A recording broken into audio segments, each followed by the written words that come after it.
Chhota Udepur national highway number 56 ઉપરનો all weather ડાયવર્ઝનનું કામ ક્યારે પૂર્ણ થશે? મંથર ગતિએ ચાલતી કામગીરીને કારણે મોટા વાહનોને હાલાકી. છેલ્લા ઘણા સમયથી ચાલતી કામગીરી પૂર્ણ થાય તો ગુજરાત અને મધ્યપ્રદેશના વાહન ચાલકોને રાહત થાય.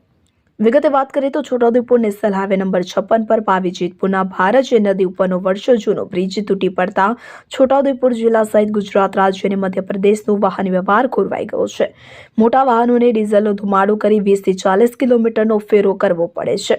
પરંતુ સરકાર દ્વારા હાલમાં બની રહેલું ઓલ વેધર ડાયવર્ઝનનું કામ ક્યારે પૂર્ણ થશે તેની રાહ વાહન માલિકો તથા ચાલકો જોઈ રહ્યા છે. તે કામગીરી હાલમાં ચાલી રહી છે તે મંથર ગતિએ ચાલતી હોય અડધો ઉનાળો કાઢી નાખશે તેવી ચર્ચા પ્રજામાં ચાલી રહી છે. આ સમસ્યાનો ભોગ નાના વાહનો અને વાહન ચાલકો બની રહ્યા છે કે અંગેનું સમસ્યાનું નિરાકરણ કરવા હાલ પૂરતો ગામ લોકો દ્વારા નદીમાંથી જનતા ડાયવર્ઝન બનાવવામાં આવ્યું છે કે જે વખાણવા લાયક બાબત છે. નાના વાહનો અને મોટરસાયકલ આ ડાયવર્ઝન ઉપરથી હેમખેમ પસાર થઈ જાય છે, પરંતુ પ્રજાની સવલતો માટે આ જનતા ડાયવર્ઝન ઉપર પણ માટી પુરાણ થતું નથી અને કમરના મણકા હટી જાય એટલા ખાડા કુદાવા પડે છે. આ સમસ્યાનું શું તંત્રના ધ્યાને નહીં આવતી હોય તેના જેવા અનેક પ્રશ્નો પ્રજામાં ચર્ચાઈ રહ્યા છે.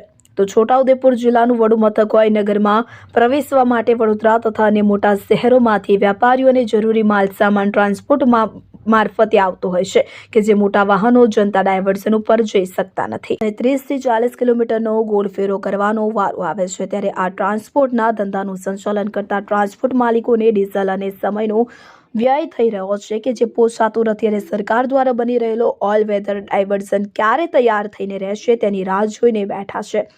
અત્રે ઉલ્લેખનીય છે કે નેશનલ હાઈવે નંબર 56 ઉપર આવેલો બ્રિજ ચોમાસામાં નદીના પાણીના પ્રવાહને લીધે પિલ્લરને પાણીનો માર વાગતા બેસી ગયો હતો. તેની તકેદારીના ભાગરૂપે કોઈ હોનારત ન સર્જાય તે માટે તંત્રએ રસ્તો બંધ કરી ઓલ વેધર ડાયવર્ઝન બનાવ્યો હતો, પરંતુ ચોમાસા દરમિયાન આ ડાયવર્ઝન પણ ધોવાઈ ગયો અને બ્રિજ પણ તૂટી ગયો હતો. બ્રિજના 2 ટુકડા થઈ ગયા હતા. હવે નવેસરથી તંત્ર દ્વારા ઓલ વેધર નવું ડાયવર્ઝન બનાવવામાં આવી રહ્યો છે કે જે ખૂબ જ સારી બાબત છે, પરંતુ આ ડાયવર્ઝનનું કામ હાલ મંથર ગતિએ ચાલી રહ્યું છે ત્યારે આ ડાયવર્ઝનનું કામ વહેલી તકે પૂર્ણ થાય અને પ્રજા માટે સુવિધા ઊભી થાય તેવી પ્રજાની પ્રબળ માંગ ઉઠી છે. ત્યારે ગત વર્ષે બનાવેલ ડાયવર્ઝન કરતાં મજબૂત ડાયવર્ઝન બનાવવામાં આવે તો ચોમાસામાં ફરી ધોવાઈ ન જાય તેમ પ્રજા ઈચ્છી રહી છે. ઇમરાન મિર્ઝા, છોટાઉદેપુર.